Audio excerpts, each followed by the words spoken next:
I love baking. It's one of my favorite hobbies. So of course I love baking Christmas goodies. Every year I get requests from family members to make specific things they like for our family get-togethers. I don't always make everything people ask for, but sometimes I get carried away and go a bit overboard. This year my husband and I were hosting my family for Christmas Day, so I wanted to do a lot of baking on the days leading up to the gathering. I had Friday off of work, so I got a fair amount done, but not as much as I wanted to because our 3 kids were home from school and I kept getting distracted. So on Saturday, I told my husband to take the kids out of the house for a few hours so that I could focus on baking. He didn't want to do that because it was Christmas Eve and it was cold. We had a dangerous wind chill warning. I told him there was no way I could get all the baking done that I wanted to if he and the kids were in the house, so I needed him to take them out to do anything. I don't care what. He reluctantly agreed, and I was able to get everything done that I wanted to. After I was done, I was exhausted and laid on the couch for a few minutes to rest before cleaning up the disaster in the kitchen. Unfortunately, I must have fallen asleep because I got woken up by my husband loudly doing the dishes. I went to the kitchen and told him I had planned on cleaning up, but I must have fallen asleep. I offered to take over for him, but he said he was almost done, so there was no point. I could tell he wasn't happy since he was rage cleaning mixing bowls. He asked if I had gotten all my baking done, and I told him that I did, and I was really happy with how everything turned out. He simply replied, "Good," without even taking his eyes off of what he was doing. I asked him how the outing with the kids went, and he just said, "Fine." I knew something was up, so I asked him what was wrong. He said I kicked him out of the house so that I could do my hobby on one of the coldest days of the year, and then he came home to a huge mess in the kitchen and me napping on the couch.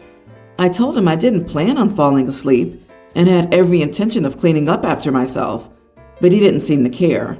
He told me that he needed to start dinner because the kids were hungry, so he would do that as soon as he finished cleaning up, quote, "your huge mess." I told him I was sorry for falling asleep without cleaning and offered to cook dinner so he could relax, but he told me that he just wanted to be left alone for an hour while he cooked. This isn't the first time he's cleaned up after one of my baking marathons. When he cooks, he does dishes as he goes, but I can't multitask like that, so I leave the dishes until I'm done, but sometimes I get distracted with kids or something else and unintentionally leave a mess in the kitchen, but usually I can get him to at least let me take over for him if he starts cleaning up after me. Am I the idiot? He really didn't want to do that because it was Christmas Eve and it was cold. This isn't about the dishes.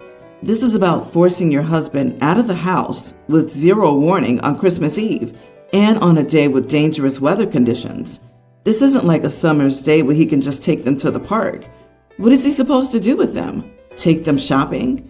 You are the idiot for kicking your husband and kids out of the house on Christmas Eve. And she says her family requests stuff, trying to pass this amount of baking off as an obligation. It's not. We're not stupid. You baked this much because you wanted to and decided your individual leisure activity was worth treating your family this poorly on Christmas Eve. And it's also all in preparation for hosting her family for Christmas and making many different things that they want. What's in it, in any of this, for her husband? From OP's story, he doesn't even like the baked results. If she doesn't change, I think she'll get divorce papers for Christmas next year. Even worse, she's putting her hobby before her kids' safety. The husband was worried about taking the kids out, so the fact that OP didn't care is heartbreaking.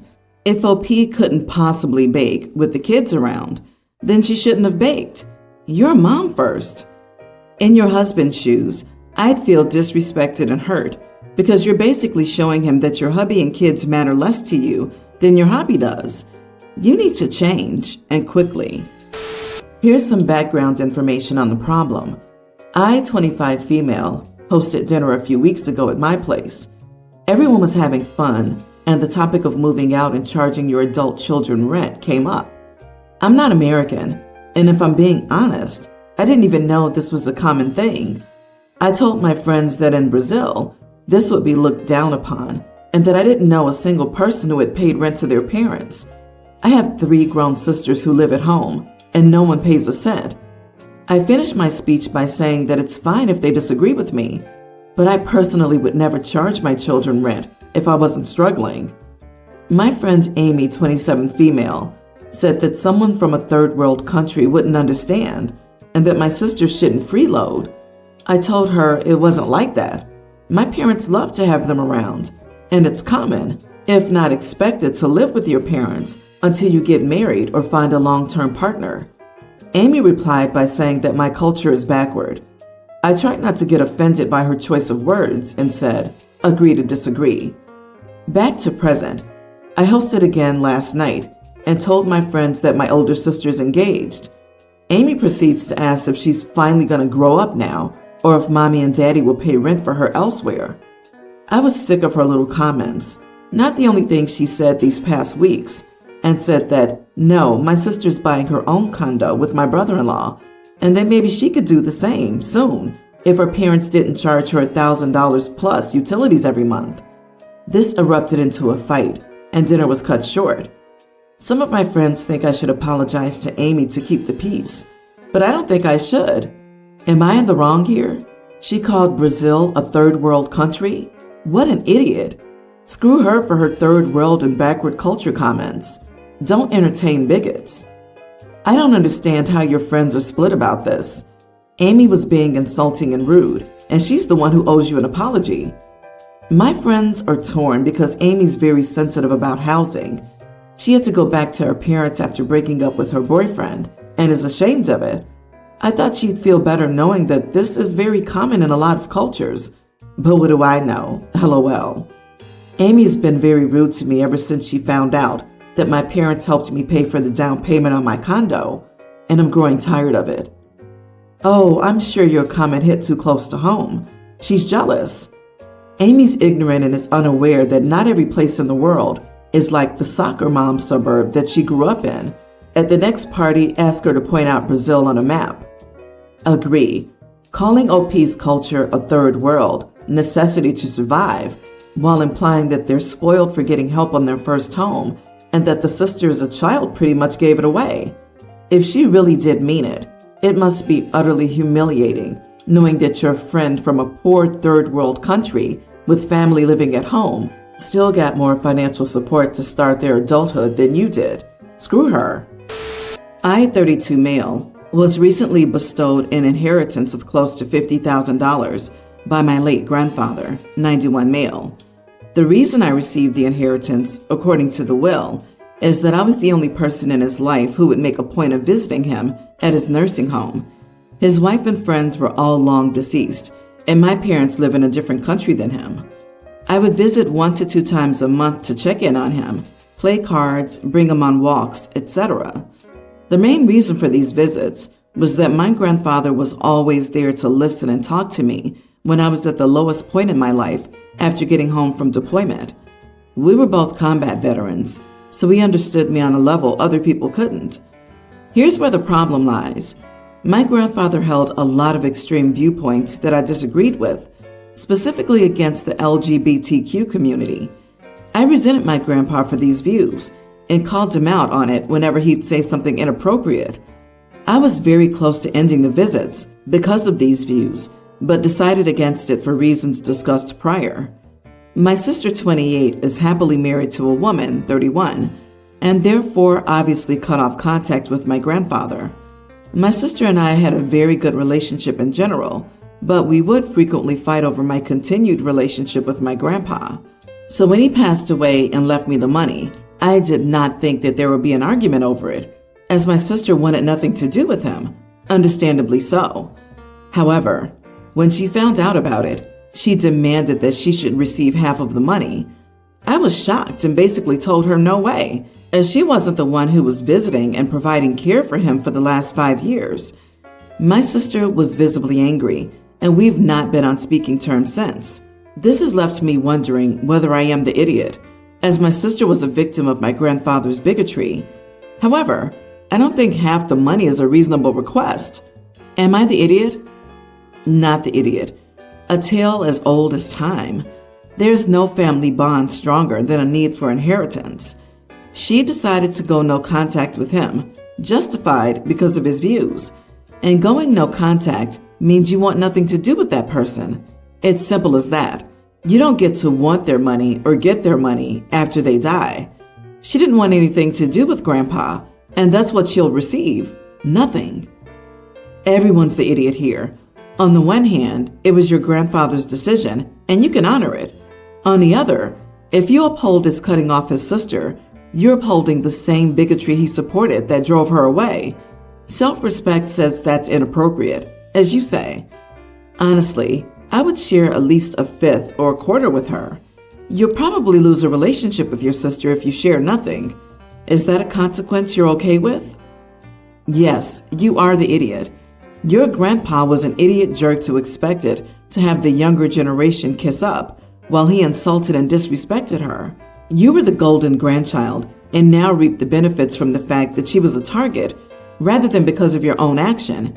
You can't control that any more than you can change the type of person your grandfather was. But keeping the inheritance will mean that you'll always appear to have supported your grandfather's awful views, especially when it was beneficial to you. The sister is the one who cut all the ties. Why does she think she can have half? If OP gives half, she may want more. Will she suddenly love Grandpa or appreciate him? No, she just wants easy money. OP isn't responsible for any of the grandfather's viewpoints, nor for compensating anyone on his behalf. Stop trying to push this nonsense. I, female 26, have been married for 4 years. I've always wanted a big family with lots of children. My husband and I are trying. My sister, female 23, is vehemently child-free. She's made it clear to both of our parents that she never wants children and is considering getting sterilized. When discussing having children, it always becomes a sort of debate. I mention how having children can be a good and great thing, and to retaliate, she always brings up the negatives about having children, constantly saying it's horrible and tiring and why it just won't be good for her. She also mentions how our parents regret it, almost as if she's expecting me to do the same.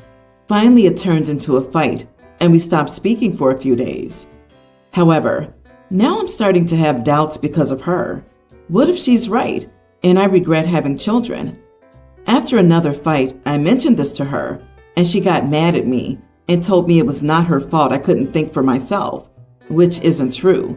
She called me a witch and told me to stop bringing the topic up if I don't like what she said. Now I feel bad that I blamed her for my worry and insecurity, even though she kept saying negative things, despite knowing I wanted children. So, am I the idiot? I kind of blamed my younger child-free sister for making me doubt wanting to have children. You are the idiot. You can want to have children, and she can not want to have children. You can both say why. But if you change your mind, that's on you. It's not on her that you're second-guessing your stance. She made her own life decisions, and you're responsible for yours. OP, it sounds like you bring up the topic of having kids intentionally to create drama. You 100% know it will lead to a debate every last time. So why push the issue? Your sister's allowed not to want children, and she's not obligated to paint a rosy picture of child rearing just so you feel comfortable with your life decisions. To be honest, it seems OP plans to blame her sister either way. If she doesn't have kids and regrets the decision, it's her sister's fault for not being supportive enough, putting down having children, and convincing her that kids are a burden, etc. On the other hand, if she does have kids and regrets that choice, my money is on OP blaming her sister for not stepping in or saying enough to convince her not to have children. Woe is me. Everything is everyone else's fault. If at 26, you're blaming someone for making you doubt if you want kids, then you're too immature to have them. So stop trying and grow up. And she's right. Stop bringing the topic up. You already know her stance. This is something to talk about with your husband, not your little sister. My husband's daughter, 21, moved in with us after she turned 18 because she hated her mom's boyfriend. I actually had a friend paying to rent a room at the time, which I asked to move out so she could have it. Even didn't charge him for the last month to help him find a place. It has honestly sucked. She was entitled, lazy, and refused to clean up after herself. She would complain about dinner, get up, and go back to her room, leave her plate at the table, clean her room, and leave a sink load of moldy dishes. Never once helped me clean any common areas, pays no rent. One time I woke up to her gone, and the guy she had been dating for 3 months was watching TV in my living room while she was at work. I could go on for days. She would only help if something turned into a fight, either with her or I and her dad. 5 weeks ago, we got into it again, and she packed her stuff and left. Found out later that she moved in with her 40-year-old male coworker. Now she and her coworker are not getting along. It honestly sounds like similar problems, and she wants to come back. I'll be honest, I already cleaned out her room and made it into a game room / office / workout room. Life has been 1,000 times better with her not here. She comes over and visits regularly. That started not long after she left. She got nicer and told us how mean her roommate was. This guy has a married couple and a child living with him too, and her dad still takes her out for dinner and things like that. So it's not a no contact situation. Her mom is currently couch surfing, so she can't move back in with her. I don't want her to move back in here. My husband wants to let her come back, but to give her a timeline to find another place. I don't want to because, number one, I'm enjoying the peace and having our own space. 2, I don't trust her to stick to an agreement. 3, she had badmouthed a ton of people, and she and her friends call me stepmonster, so I'm not inclined to help her. Edit. To be clear, she's safe where she is. She's just not getting along with them. Unhappy and broke. The house we currently live in was mine pre-marriage and was part of a prenuptial agreement. Of course, I consider his feelings, but at the end of the day, it is my call. Not the idiot. This girl sounds like a nightmare. She's 21. Time to grow up. She didn't run away. She chose to leave because it was easier at the time than respecting you or your property. It would be naive to think it'll magically be different next time just because she's desperate. Obviously, your husband gets a say in this too, but your concerns are valid.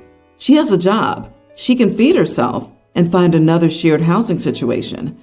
If you and your husband agree, you could pay a set monthly amount toward one of your stepdaughter's bills.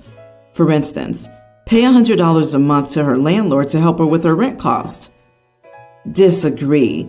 But family, people who think family can do whatever and still be invited back, are doormats. The woman you described is not recognizing the sacrifice it takes to let someone else into your home. Instead, she feels entitled to it. She's not going to change or learn by being let back in.